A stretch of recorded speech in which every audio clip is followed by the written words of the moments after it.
All right, Richie, talking about basketball for a minute. I know we don't do as much basketball here. We talked about Ham a little bit while he was making his exit. But West Virginia got absolutely FSU'd. I want to talk about one more football thing here in a minute when we get done with this, so nobody tune out on us while we complain about committees.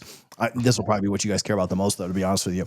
West Virginia led UNC in every possible aspect of who deserved to get into the tournament. In fact, I sent you a tweet that that West Virginia was in all of the predictive brackets, they were in the tournament 111 times out of 111. They're the only unanimous team ever that didn't make the tournament. They had 5 or 6 quad one wins, whereas UNC went 1-9 against quad one.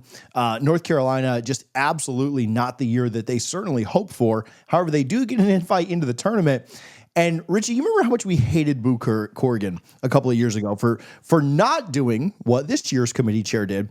I know you already know this, so I'm building up suspense for something you already know. What if I told you that West Virginia fans have a bigger gripe right now with the chair of the NCAA tournament committee than we ever had with Boo Corrigan? Because we were kind of asking Boo to scratch our back a little bit and be an ACC guy that gave us a little bit of a preferential treatment because we were in the ACC. What if I told you the team that got in ahead of West Virginia, their athletic director, Bubba Cunningham, was literally the chair of the committee that selects teams to get in? Obviously, wink, wink, nod, nod. He's supposed to go out of the room when those things are discussed and happen, but let's not pretend this is, elementary school where you go stand out in the hall while your friends take a test. Absolutely insane that West Virginia gets left out and that Bubba Cunningham at the center of it. So I definitely thought that, especially when we were texting earlier today about this. But at the same time, there's no metric that's, the end all be all. But I truly think Ken Pom is the best metric when it comes to college basketball. And I looked it up, and North Carolina was 33rd in the Ken Pom, and West Virginia was, I think, 55th. So, that's a huge difference. And again, Ken Pom is not the, the gospel, so to speak, of what happens there.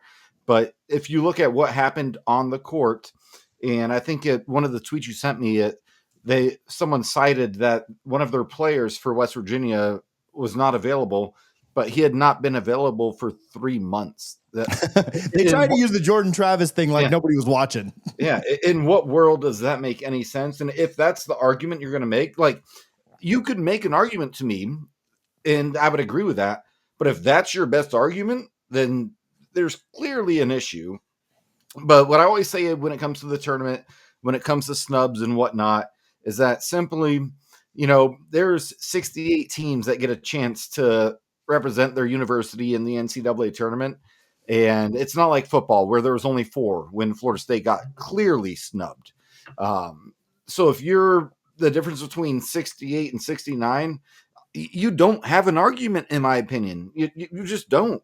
You had your chance. You could have won a few more games. You probably had a game or two that you were up a few points and dropped late. It happens. And so in the basketball tournament, I'm not a huge believer in. I don't believe there's ever a snub. Yeah, when it's Florida State who does not get in, they're always snubbed. In my opinion, if they're close, right? If they're on the bubble. But at the same time, again, when there's 68 teams, no. But I think the more important point is that you should not have athletic directors. Active athletic directors. Yes, active athletic directors. And I know they'll say, oh, well, they leave the room when we talk about their team. Do you believe that? Care. Do you believe it? No. I don't even believe it.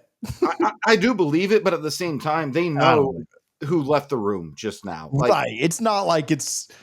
he's hanging out with them for hours at a time. I do want to give BetUS TV a little bit of love. Right now, they have odds up and available for the national championship in basketball, the NFL draft, early college football stuff that you can go check out. Check out all of their sports coverage on all social media platforms at BetUS TV. We certainly do appreciate them for their support. If you want to get real, real crazy, and drop a bet on Florida State to win the national championship. You could certainly make a lot of money doing that. If you want to go anti-bet, the Gators here in March and cheer against them, that's probably what I'll be doing during all of college basketball. But anyway, appreciate BetUS TV for their support. Yeah, they're going out for drinks at night. Like, Right. how this stuff works. Like, I trust me.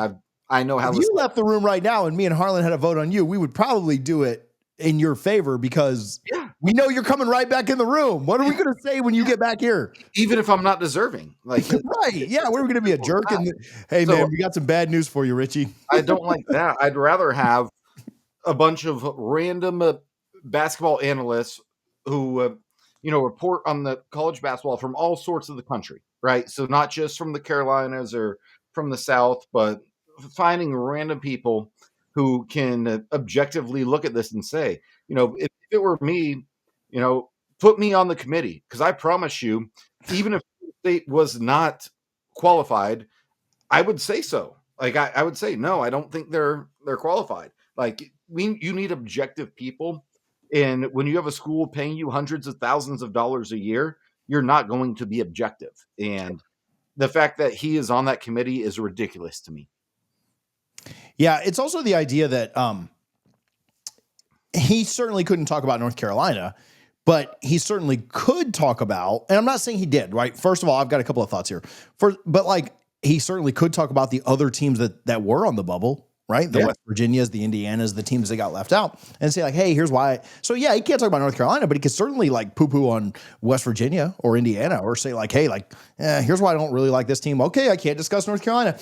Again, having an active athletic director who, did you see, I don't know if you saw this or not, but did you see that in Bubba Cunningham's contract, he gets it's a little over $100,000 bonus if North Carolina gets into the tournament? Insanity. That is crazy. That is not okay. Again, maybe it's all above board. Maybe he was out. Maybe he didn't have any discussions on teams 58 through 64, right? Maybe he didn't talk about that at all, right? They just said like, that's insanity. That is crazy. And so my proposal would be, number one, exactly what you just said. Like no active athletic directors, no active members of universities being on these committees, because that's asinine and just stupid. Like, why is that a thing? And listen, I'll even tell you, Michael Alford, I don't know if he still is, but Alford was on the baseball one last year. I love that because I'm an FSU baseball fan, but I don't necessarily think that that's right or wrong, or not right or wrong, not right. Like, I love it because I know he's going to go to bat for us, even when he's got to go outside or whatever. But I like the baseball pun there. I like it. Do I? Yeah, I didn't even try to do it, but I'm actually impressed with myself. But yeah, I don't think it's right. And so so if they won't do that, which they probably won't, because there's too much money in all this stuff, and so they probably will leave these guys on. Why not make these meetings? Dude, could you imagine? So like the selection show that we all watch, right? Whether it be football or basketball or even the baseball one, that's kind of interesting. Could you imagine if they made these committee discussions transparent? Could you imagine if they made them open? Like, I would tune into that. Live stream for $5 a person. Yes, I would tune into that. Because I would watch every single minute of that. Now, you know what I didn't? 13 hours. You know what I didn't watch the last 2 years, really? Even the year that Florida State was kind of in it and in the discussion, I went back and watched them. Watch the show. The selection show is one thing.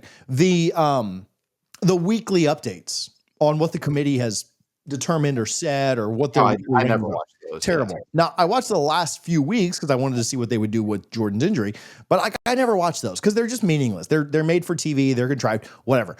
I would love to be able to see inside those committee rooms when they're actually having the discussions. I don't need a rankings reveal that doesn't tell us anything, that doesn't really give us any thought process. But if we could have literally seen him go out of the room, and then we could have seen them discuss why they thought North Carolina was over WVU, and not this PR answer that they gave later, right? Yeah. The actual conversations that were happening. Listen, then we can see the transparency. Then we can see, you put Alabama in over Florida State. That's fine. But we want to see your conversations. Why did you change your mind from weeks 13, 14, and 15? Why did you change them now after the conference championship weekends when a third string quarterback played? Why did you do this? And then I think that would settle a lot of this conspiracy that we've got. Because again, maybe everything was above board. Maybe none of the board members had an idea that Bubba Cunningham was going to get $100,000 bonus for them making it in. I don't believe that, but maybe it was all good. Maybe there was no controversy. But just show us that. Just show, and that's why. I mean, it's just a crock. It's North Carolina is. I mean, are they the biggest? I mean, Duke's way up there. Duke's probably number one. But are they? No. They're the top 3 or 4 college basketball brand in all of. No, they're number 1. Are they above Duke even? Yeah, definitely above Duke. And I think that's probably because would it benefit a lot more alumni. Like if this was benefiting like St. Mary's or something, right? Like, I don't know, just Wake Forest, right? If this was benefiting one of those, Florida State or Florida or whatever, which Florida's got a good brand too, don't get me wrong. But like, it's the fact that it benefited the best brand out there whose AD was on the chair. Basketball. And honestly, I don't think it's close. Like, yeah, I know Duke's a big one, but North Carolina is by far the biggest. And they can thank Michael Jordan for that. But yeah, that's truly where like I've seen studies on it. They are the biggest brand in college basketball. So for that to be the way that it goes, I mean, yeah, that's pretty crazy to me. So just like Alabama was the biggest brand in college football when Florida State got passed over, which pissed me off because I knew in ESPN, and you will never convince me otherwise, they knew Nick Saban was going to retire. They knew that.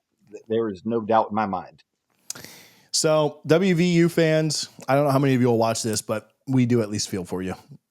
We've known your pain. Richie might not at all because he doesn't care about team number 69. I very much care about team number 69. But no pun intended. But Richie doesn't feel any sympathy for you, but I do a little bit. UNC screwed you over.